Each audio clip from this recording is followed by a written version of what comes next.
You found it. Your home for the best content on your favorite team, the Fighting Tigers of LSU. Do us a favor, subscribe to the channel, leave your comments below, and be sure to smash that like button.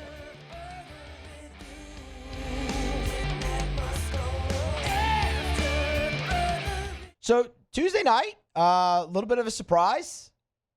When you open up social media, you saw Trey Holly in a Southern Jaguars uniform. Brendan Fairbairn over at Louisiana First News, first to report it. And obviously it was since confirmed by plenty more. I mean, you didn't really need to confirm it. He had video of Trey Holly at practice with the Southern Jaguars. Have thoughts, obviously, on how this transpired, how Holly ends up there, what it means for LSU. But first, here's Terrence Graves, head coach of Southern, talking about adding Trey Holly to the roster.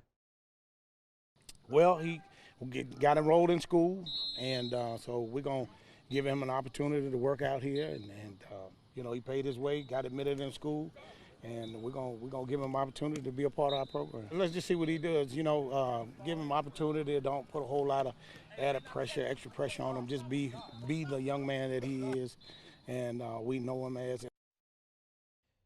So a couple interesting things there. You would hear him say he paid his own way. Trey Holly's going to walk on at Southern and earn a spot.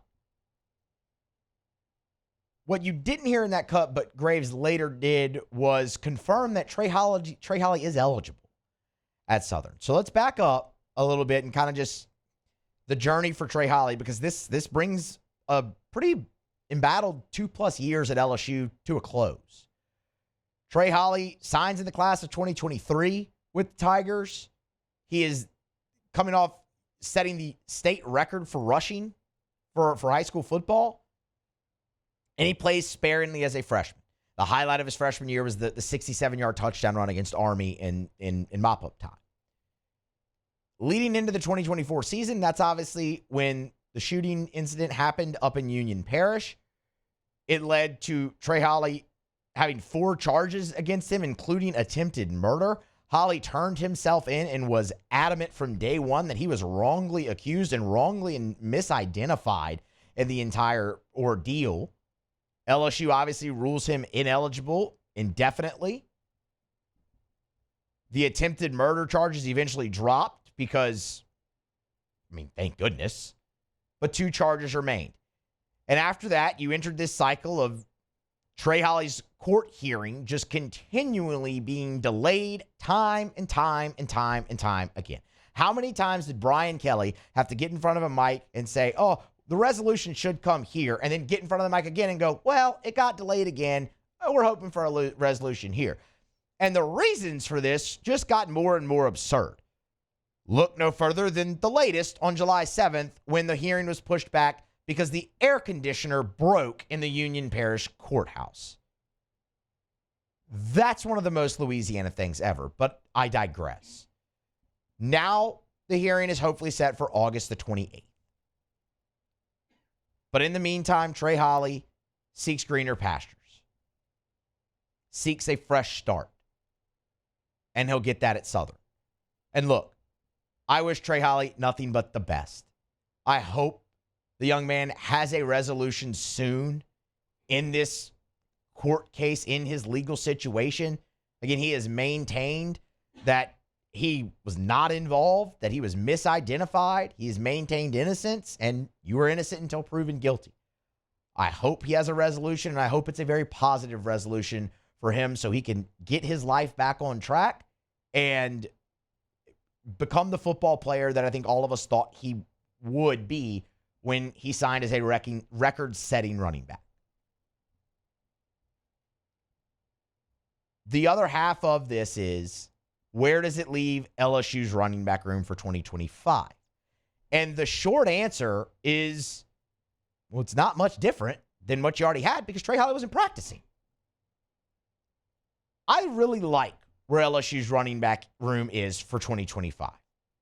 And if you've heard me fill in for Matt any time here throughout the offseason, that is like my number one question. Okay, LSU, they have to run the ball better than they did a year ago? And why will they? Like, why am I to believe that LSU will be better in the running game? You're replacing 4 starters on the offensive line. The 4 you're replacing got drafted, and you couldn't run the ball a year ago. Maybe it's because you're better in the running back room. And I really believe that LSU is better from a running back position. Look, you're returning Caden Durham, so you have experience there. Caden Durham burst onto the scene as a freshman, right? He played in every game except for one, the opener. So you're looking at 12 games, counting the bowl game for Caden Durham. 753 yards rushing, 6 touchdowns. He showed he could catch the ball out of the backfield. He looked like a complete back. He got better as the year progressed in pass protection. You'll look for him to take a big jump there as he's now the guy. But I love bringing back a guy with 750 yards who played in 12 games and did a lot of that playing through a foot injury that required him to wear like a metal plate in his cleat for the majority of the year. That brings back experience. Then you get to a guy like Kaleb Jackson, who also has experience. Kaleb Jackson has played in 26 games for LSU. Has it ever reached the heights that we all hoped it would, including Kaleb Jackson himself? Not yet. But I will bring you back to spring practice when Kaleb Jackson met with the media.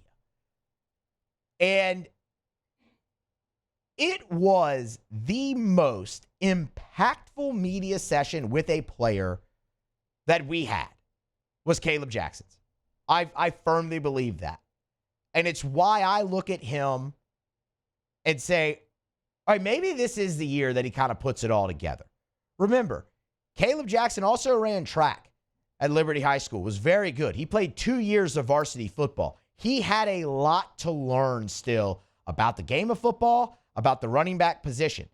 And he burst onto the scene as a freshman when he ran through that kid's soul at Mississippi State. And everybody said, oh, Kaleb Jackson's the next one. I mean, as soon as that happened, it was, why is Kaleb Jackson out on the field more? Why is Kaleb Jackson out on the field more? And to be fair, when he got his opportunities that year, he did well. He ended up with 165 yards and 4 touchdowns as a freshman. It's not the season you just saw from Caden Durham, but Kaleb Jackson was productive and made the most of his opportunities he was given as a true freshman.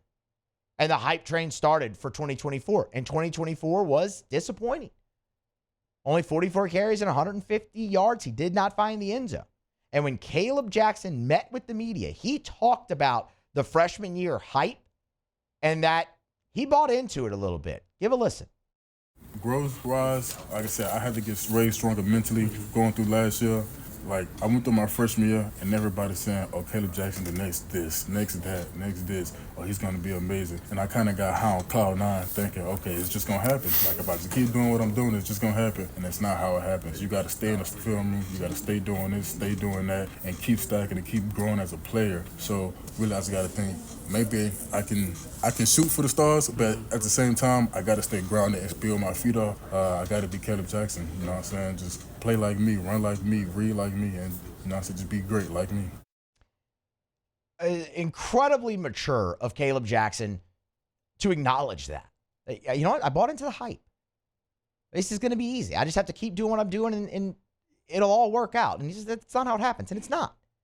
That's an incredibly mature mindset and approach for him to be able to admit that after a tough season that he had as a sophomore. And continuing with the maturity, he was asked his goals for 2025. And, you know, every player's asked that. And certain answers stand out more than others. Kaleb Jackson's did. These are his goals for 2025. Just to be more of an overall back, better at pass protection first and foremost. Short down and distance, I wanted to be better in that. Not getting denied at the goal line. What else? Be a third down back where I can get out the backfield, catch passes, all that type of stuff. And, of course, just run the ball, be explosive, break tackles, and everything, all of the above. He went through each thing. He spent time on each thing. First and foremost, pass protection. It was short yardage. Got to be better there. Want to be on the field at third down. Don't want to get denied in the red zone. On and on and on. And punctuation says, you know what? All of it. Just be a better overall back. What that also shows you, though, is two things. One, as we said earlier, 2 years of varsity football. There was a lot to learn there. There's a big jump for him. But I love the awareness and the confidence to say those things. It's easy coming off of a bad year where things did not go your way to not have that type of mindset, that workman-like mindset. And that's why. Like, that sounds like a guy who is motivated to be better at those things. And LSU's going to need him to be, because he's a veteran. He's the only other veteran back that you have. I'm really fired up for Kaleb Jackson's season. I think this could finally be the time where it starts to come to fruition. And you know what? He deserves it, because he stuck through it. He stayed true to LSU. He didn't enter the transfer portal, any of that. He's cut some weight this offseason to kind of get back to the 225 he was playing at as a freshman. I'm fired up to see Kaleb Jackson. Now, then you have Harlem Berry, 5-star freshman, #1 ranked running back in the country. Brian Kelly, during the spring, nothing but praise for Harlem Berry. He's a natural runner of the football. He sees things that you just don't coach. And, you know, the great backs just have that natural, uncanny ability to see things on the move, and, you know, you just let it go. You know, he's got to be coached on protections. He's got to be coached on scheme. He's got to be coached on how to eat. You know, he's got to be coached on some other things, and we're doing it, and he's very receptive to that. I didn't mean to imply other, but he's really good, and I think he lives up to the billing of the best running back in the country because of his just natural instincts that he has as a running back. Natural instincts, natural runner of the football, lives up to the billing of the #1 running back in the country. All things you want to hear. And then, you know, but there's the freshman stuff, pass protection, you know, all those things that he has to get better at. But Harlem Berry is going to play a major role for LSU offensively. He has a chance to really break games open for LSU early in his first season because he's such a natural runner of the football. That's something that Kaleb Jackson still has to kind of learn. But there's a role for him if he can, you know, get the playing time and get himself on the field in short yardage. He's a bigger guy in the red zone. You love all of those things with those three. And then, oh, by the way, there's JT Lindsey, who is a 4-star himself and probably has a little bit of a role for LSU again. And then you have some other reserves like Malachi Lane and guys like that who just have played very sparingly. You have the numbers. You have the depth. You have the talent in those top 4 with Durham, Jackson, Berry, and Lindsey. LSU is much better at a running back position this season than they were a year ago. Hopefully that leads to a big change for LSU's fortunes in the running game. A lot of that's going to come to the offensive line as well. But I think you're sitting really pretty. And again, you wish Trey Holly all the best in his next journey as a Southern Jaguar. Hey, thanks so much for watching. Please leave your comments. I love to interact. And be sure to hit the red subscribe button below.